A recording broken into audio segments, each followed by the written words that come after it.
Hi, I'm Samantha Summers. My parents were the richest people in Pine Creek. However, having money does not always mean happiness. Sometimes it means being hated. Trust me, I know what I'm talking about. After all, my family was hated by all the residents of our city. To understand the reason for that, we need to go back 50 years. Pine Creek used to thrive on apple orchards. People from all over the country bought our fruit and juice made from them. Our apple pie festival attracted hundreds of tourists every year. During those days, our town used to be sunny and bright. But one day, my grandparents moved here. Back then, they were still a young couple. They bought all the orchards, cut down the trees, and built a factory in their place. Ever since then, Pine Creek had been colorless and polluted. It lost its charm, and tourists stopped visiting. To make things worse, the improper waste disposal at the factory affected the environment, and the city residents started to fall sick. My family was the only one that was rolling in it while everyone else suffered. People called my grandparents devils who built their happiness on the misfortune of others. They had since retired and moved to a tropical island a long time ago. Now my parents were the ones running the factory. I knew that one day I would have to inherit my family's empire, but it came with a stigma. You can't imagine how hard it was to be hated by everyone around me. Still,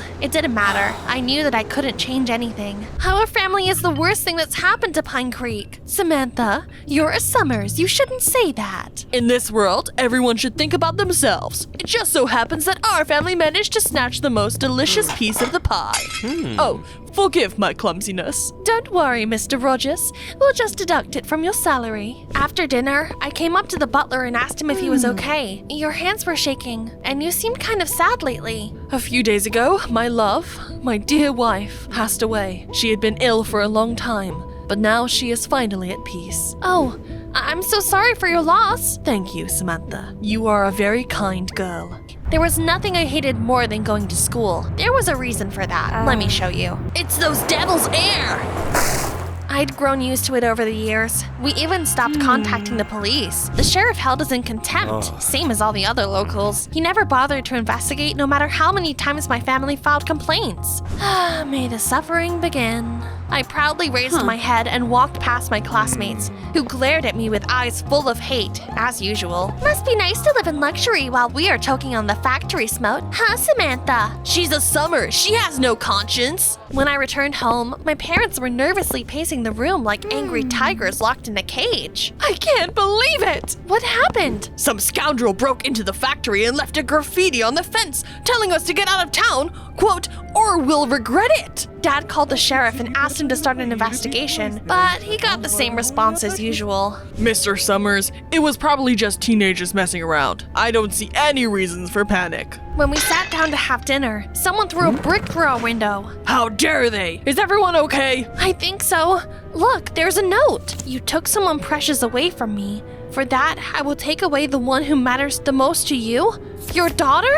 Get out of town if you don't want to lose her. The threat made me feel uneasy. The police refused to do their jobs yet again. At least I felt safe inside our mansion because we had a good alarm system. However, that night, I was in for a surprise. I was having a beautiful dream when I suddenly heard approaching footsteps. When I opened my eyes, I saw a man in a mask. Ah! Help me! Someone's in here! My parents came running to my screams. They scared off the intruder. While Mom was comforting me, Dad found out that bastard had somehow turned off our alarm. That's how they managed to sneak in without a sound. But only we and the staff know the password. Then it has to be one of them. That guy's eyes seemed unfamiliar. It was dark. You couldn't have seen them clearly. I guess. In the morning, my parents said that we couldn't trust anyone. Everyone was under suspicion. Samantha, living here isn't safe for you. I want you to stay with my brother Oliver until we figure out who is threatening us.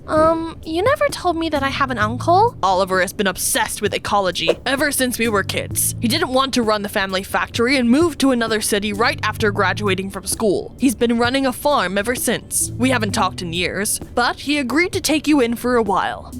It must be him! Well, where's my niece? It's me. Nice to meet you. Likewise, Samantha. My pickup is at the gate. Pack your bags. It's a long way to Old Town. I happily nodded and ran back to my room. Don't tell my parents, but I was actually over the moon at the chance to get out of my hometown. Despite how unpleasant the current situation was, thanks to it, I would get to live on a farm and make friends at a new school. No one in Old Town would know who I was. That meant that for once, my family's sins wouldn't be ruining my life. Jeez, this city has grown ever darker since I left. Pine Creek is withering away. I don't like it either. But what can I change all by myself? Samantha, you underestimate your strength. Trust me, even one person can do a lot. I wish I had your optimism. In a few hours, we finally got to Old Town. It took my breath away. The world exploded in green. There were flowers and trees all around us. The sun was shining down on the streets, and the sky was blue and clear. The air here is so clean.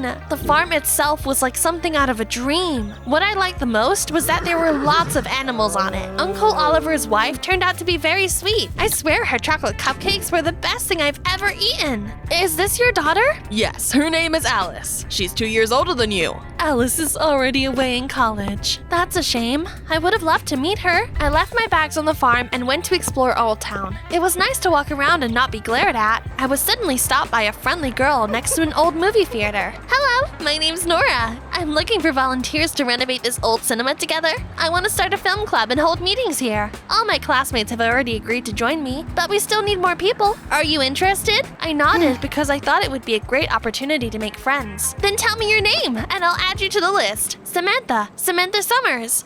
Are you by any chance related to people running the farm on the outskirts of town? Yes, those are my aunt and uncle. I moved here to stay with them. The last thing we need is another Summers. Get away from me. Better yet, get out of Old Town. I didn't understand what happened. Nora lost her temper as soon as she heard my last name. Had rumors about my family spread so far? Samantha, is everything all right? I told him about what happened by the cinema. My uncle and aunt exchanged an anxious look. I think I know why she reacted like that. A lot of people still remember the things Alice did. Our daughter was a troubled teenager. To be honest, she caused a lot of people grief. Nora probably thought that since you were cousins, you were just as unruly as Alice. My last name was a curse. I truly hoped that I would get a fresh start and no one would judge me before getting to know me. But history was repeating itself. When I came to my new school, I was once again faced with contempt. Apparently, rumors about another Summers had spread like fire. I had to deal with a lot that day. Someone spilled water on me as if by accident, and then I sat down at my desk only to realize someone had put chewing gum on my chair. And that was just the beginning. Nora and a guy named Chris turned out to be the worst of my new classmates. Get lost! This is my seat. Your name is not on it. Even if it was, you wouldn't know it. You probably can't read. As I was changing for gym class, I couldn't help but think that only getting a new face would help me survive here. That was the only way for me to become unrecognizable. I thought about talking to the other students and explaining that I was nothing like Alice. But before I could do that, I accidentally overheard Nora encouraging the other girls to set a trap for me. I'm going to trip Samantha up and she's going to fall face first into a cow pat. I need you to film it. Was that how she wanted to play? Fine. I tried being nice, but since everyone thought I was as crazy as my cousin, I didn't mind proving them right. I knew how important the old cinema was to Nora and the other kids. That's why I snuck in there that evening to destroy everything they had already repaired. But at the last moment, I changed my mind. It was more important for me to stay true to myself than to get back at them. However, I figured out a different way to prove to my classmates that I was different from Alice. A couple of days later, Nora, Chris, and my other classmates came to the movie theater and didn't recognize it. What the heck? Samantha, how did you pull this off? My parents are rich. I simply hired a construction crew and got them to fix this place. There was a murmur of approval from the crowd, and they finally smiled at me. Okay, I was wrong. You're nothing like Alice. I'm sorry for the way we treated you. I'm glad we've cleared the air. You might have bribed everyone with your dirty money, but not me. I hate all the Summers, without exception. Chris, wait! What did Alice do to you that was so terrible? Do you really want to know? Okay, let's go. Why are we in a hospital? See that guy? That's my older brother, Barry. He was in love with Alice, but she just bullied him and said he had to do something extraordinary for her to return his feelings. So one day, Barry climbed the old water tower. He wanted to write a declaration of love on it so that the whole town would see it, but he fell off it and fell into a coma. Alice never listened to him once. She just moved to another city. That's why there's no way I can ever forgive any of the Summers. Chris, I'm so sorry. Do you think that's enough? Words won't bring my brother back. That evening, I asked my uncle for Alice's number and immediately called her. We've never met, but I'm your cousin Samantha. I wish we were related though. You're a terrible person. Do you have any idea how much you've hurt everyone in Old Town?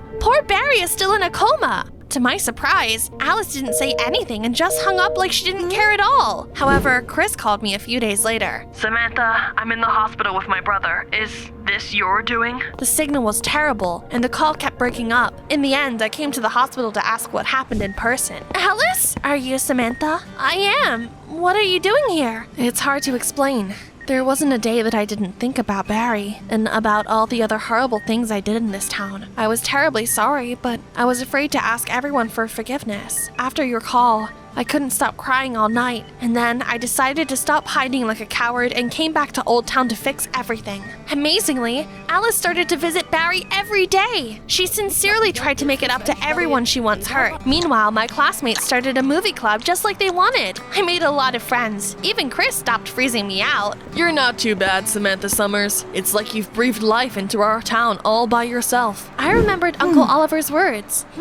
Was he right? Could one person really make a big difference? I loved Old Town, but soon my parents came to pick me up. You can come home now. We found the one who threatened you. It was our butler. No, Mr. Rogers couldn't have done something like that. He had a note with him similar to the one we got with that brick. The handwriting was a match. The old man confessed, and the sheriff had no choice but to arrest him. Maybe he went crazy with grief after losing his wife. That poor man. I didn't want to leave Uncle Oliver and my new friends, but it was time to deal with my problems back in Pine Creek. The very first night after I got home, I saw that masked man again. I knew for sure it wasn't Mr. Rogers because the butler was in prison. Strangely enough, I wasn't scared at all. Who are you, and what do you want? I'm James. I want to take revenge on your family. He took off his mask, and I saw a guy with eyes red from crying. You took everything that mattered to me.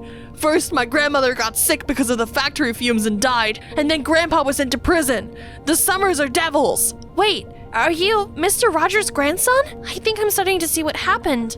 You must have stole the alarm password from your grandfather and broken into our house. That's right, but then Grandpa found the note I'd written to threaten you and took it away so I wouldn't do anything stupid. That was the note your parents found and used as evidence. Grandpa said it was him to protect me. Well, now it all makes sense. Look, James, I can't fix everything my family has done, but if you take revenge on me, it won't bring your grandmother back. Let's get Mr. Rogers out of jail. He doesn't belong there. James nodded sadly and wiped away his tears. I realized that he wasn't a bad person, just an unhappy one. After we told the sheriff what actually happened the next morning, he let our butler go. James, being a minor, got off with community service. After that, it was time for me to have a serious conversation with my parents. Mom, Dad, we can't let something like this happen again. Do something to stop the factory from polluting the city so much. Samantha, have you lost your mind? Can you imagine how much that would cost? Is money really more important to you than people's health? Well, then you should know that I will close the factory as soon as I inherit our family business.